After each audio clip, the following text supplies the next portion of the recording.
Taliban regime का Bagram airbase पर फौजी साजो सामान की तैयारी से मुतालिक प्रोपेगेंडा बेनकाब। वॉशिंगटन पोस्ट ने लिखा, सैटेलाइट तस्वीर और शवाहिद से साबित होता है बगराम एयरबेस पर जंगी तैयारों और बख्तरबंद गाड़ियों की तैयारी में हकीकत नहीं। नाकारा तैयारों बख्तरबंद गाड़ियों को रंग रोगन करके रनवे पर खड़ा किया गया है। सोशल मीडिया पर तालिबान ने बतौर प्रोपेगेंडा जंगी मशकें, तैयारों की मुरम्मत, तस्करी, परेड्स दिखाई थी। वाज़ेह रहे, ट्रंप बगराम एयरबेस की वापसी का मुतालबा कर चुके हैं। अमेरिका के इनखला के वक्त $7.1 अरब के हथियार और फौजी साजो सामान अफगानिस्तान में छोड़ा गया था।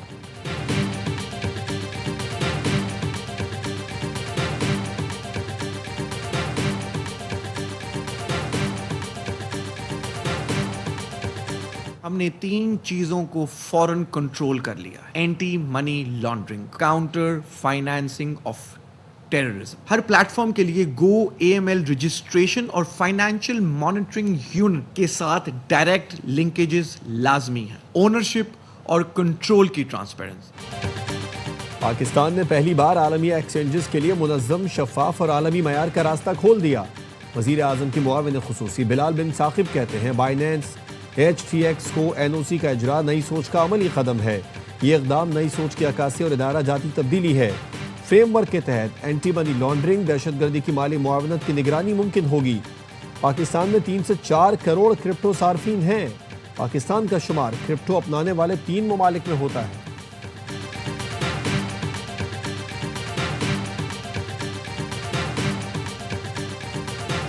IMF का बेनज़ीर इनकम सपोर्ट प्रोग्राम का बजट बढ़ाने पर इत्मीनान का इजहार। बेनज़ीर किफालत प्रोग्राम की इमदाद में मजीद इजाफे की सिफारिश।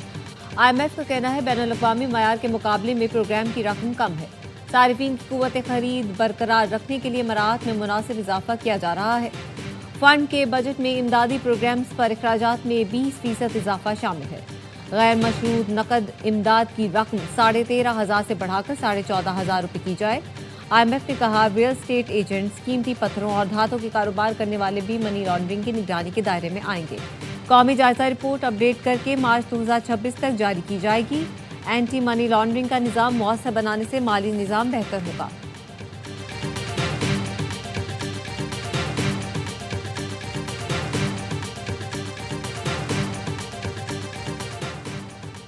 हुकूमत ने तरसीलात ज़र में इजाफे के लिए गैर रस्मी ज़राए की हौसला शिकनी की। माली साल 2025 में तरसीलात ज़र में 26% सालाना इजाफा हुआ। वज़ारत ख़ज़ाना एलानिया के मुताबिक शुगर सेक्टर में इस्लाहात हुकूमत पाकिस्तान का अपना इक़दाम है। वज़ीर आज़म ऑफिस ने वज़ीर तवानाई की सरबराही में टास्क फोर्स तश्कील दी, जो सूबों की मुशावरत से सिफारिशात तैयार कर रही है। नैब की कारकर्दगी और खुद मुख्तारी में बेहतरी पर गुज़िश्ता जायज़ों में इत्तफाक हुआ। ये इक़दाम गवर्नेंस और करप्शन डायग्नोस्टिक रिपोर्ट से कबल का तयशुदा है।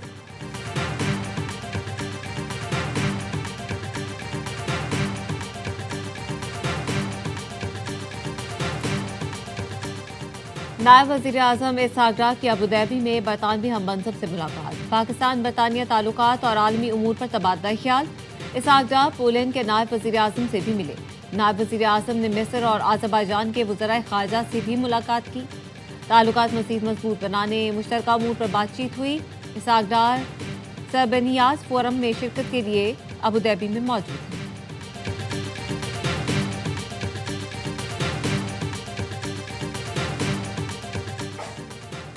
फैज़ हमीद को सजा। पाकिस्तान में नए बाब का आगाज है। 9 मई और फौरन फंडिंग वालों का भी एहतसाब जरूरी है। मुल्क की मुखालिफत करने वालों की अब पाकिस्तान में कोई जगह नहीं। भारत के हिमायतियों को भी पकड़ने का वक्त आ गया है। मुस्लिम लीग नून के रहनुमा राना मशहूद कहते हैं, भारत और इसराइल के चंद आलाकार पाकिस्तान के अमन को खराब करना चाहते हैं।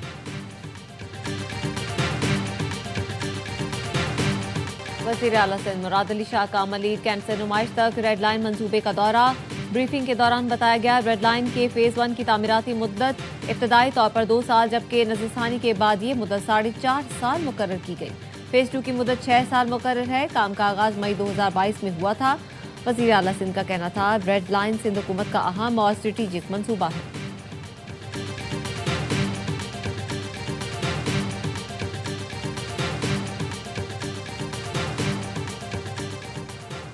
जिला वस्ती के तमाम टाउन जमात इस्लामी के पास है, लेकिन 10 करोड़ की लागत से नॉर्थ नाजिमाबाद की गलियां पीपल्स पार्टी ने बनाई। अहले इलाका को कहा है कि मुनाफिकों को रोड कटिंग नहीं करने देना। मेयर कराची मुर्तज़ा वहाब कहते हैं, इन फरिश्तों को ऐसा एक्सपोज करूंगा कि लग पता जाएगा, मुनाफिकत से नहीं काम से शहर चलेगा। लाखों और अब्दुल काठियावाड़ी के नेटवर्क चलाने वाले 3 हाई प्रोफाइल मरकजी मुलजमान समेत 9 मुलजमान को गिरफ्तार किया है, जिसमें से 3 शूटर्स भी हैं। शहर में भत्ते का बड़ा नेटवर्क चलाने में दीगर गिरोह और मुलजमान के अलावा इंतहाई मतलूब मुलजमान रसूलुल्लाह लाखों और अब्दुल काठियावाड़ा मुलविस। कराची के इलाके नाज़माबाद से इंतहाई मतलूब 3 मुलजमान समेत 9 मुलजमान गिरफ्तार। SSP डॉक्टर इमरान का कहना है, भत्ताखोर रेहान की निशानदही पर कादरी हाउस पे छापा मारा गया। भत्ते का बड़ा नेटवर्क चलाने वाले वसीउल्लाह लाखू और अब्दुल समद काठियावाड़ी को भी गिरफ्तार किया गया। शुएब ताहिर समेत 3 सहूलतकार भी गिरफ्तार किए। 8 मुलजमान का साबका क्रिमिनल रिकॉर्ड मौजूद है।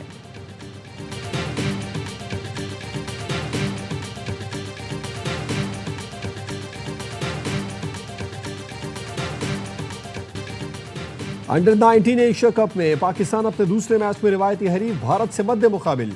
पाकिस्तान ने टॉस जीतकर फील्डिंग का फैसला किया। भारत की बैटिंग जारी। बारिश के बाइस मैच को 49 ओवर तक महदूद किया गया है।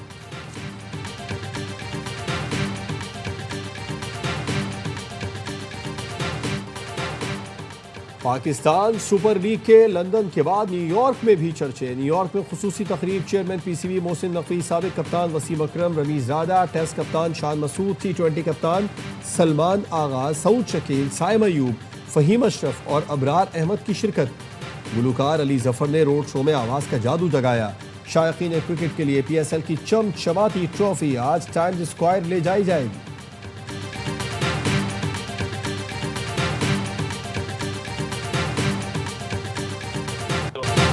भारतीय प्रोपेगेंडा फिल्म धुरंधर के मुकाबले में मेरा लियारी के रिलीज का ऐलान। सिंध के सीनियर वजीर शजीद मेमन ने कहा, अगले माह मेरा लियारी रिलीज हो रही है, जो लियारी का असल चेहरा दुनिया के सामने लाएगी।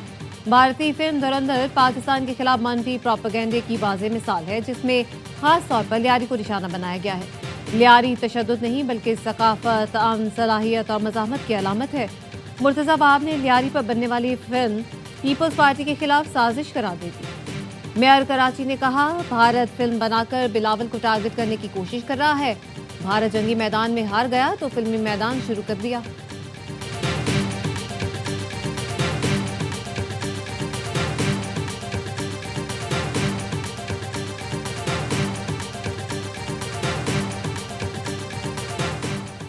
इस्लामाबाद के मोहल्ला राजगान के एक घर में फायरिंग, 2 खवातीन जाँ बहक, एक जख्मी, मुलजमान फरार, लाशें और जख्मी अस्पताल मुंतकिल।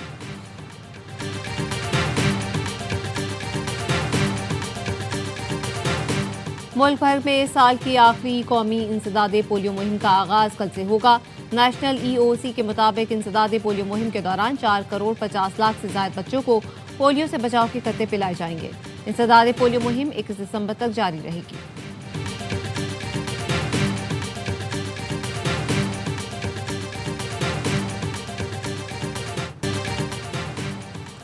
खलीफा अव्वल हज़रत अबू बकर सिद्दीक़ रज़ी अल्लाह ताला अन्हो का यौम विसाल आज इंतहाई अक़ीदत व एहतराम से मनाया जा रहा है। आप रसूल करीम सल्लल्लाहु अलैहि वसल्लम के बेहतरीन रफ़ीक, अच्छे मुहिब, बाएतमाद रफ़ीक और राजदां थे। कराची CBU डिफेंस फेज 8 पर हाफ मैराथन का इनकाद, 2000 से ज्यादा अफराद की शिरकत। मैराथन में एथलीट्स, शोबिज़ स्टार्स और गैर मुल्की भी शरीक।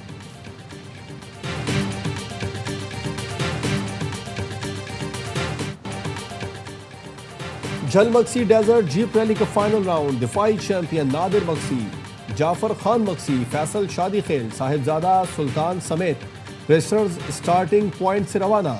गुज़िश्ता रोज स्टॉक कैटेगरी में सनसनीखेज मुकाबले हुए। अली बक्सी ने कैटेगरी में मुकर्रर फासला सबसे पहले 1 घंटा 53 मिनट में तय किया। B कैटेगरी में मोहम्मद बक्सी ने 1 घंटे 58 मिनट में फासला तय करके बाजी मार ली।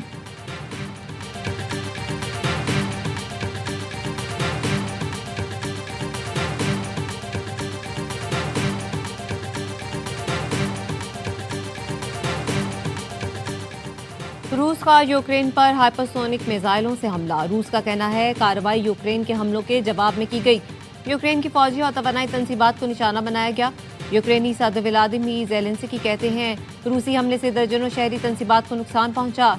रूसी हमलों की वजह से हजारों शहरी बिजली से महरूम हुए।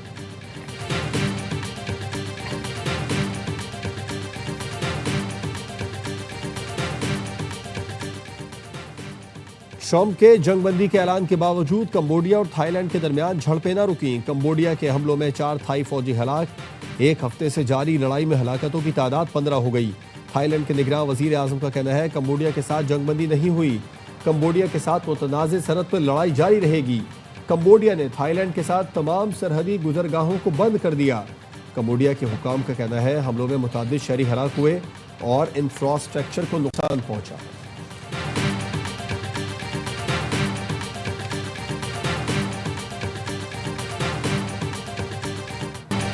और सादा ज़बान, अछूता अंदाज, कमाल बर्जिस्त, मुनफरिद असलूब के शायर जॉन एलिया का आज यौम पैदाइश है। अंग्रेज़ी, अरबी, अबरानी और फ़ारसी पर भी अबूर हासिल था। जॉन एलिया ने पहला शेर सिर्फ 8 साल की उम्र में कहा।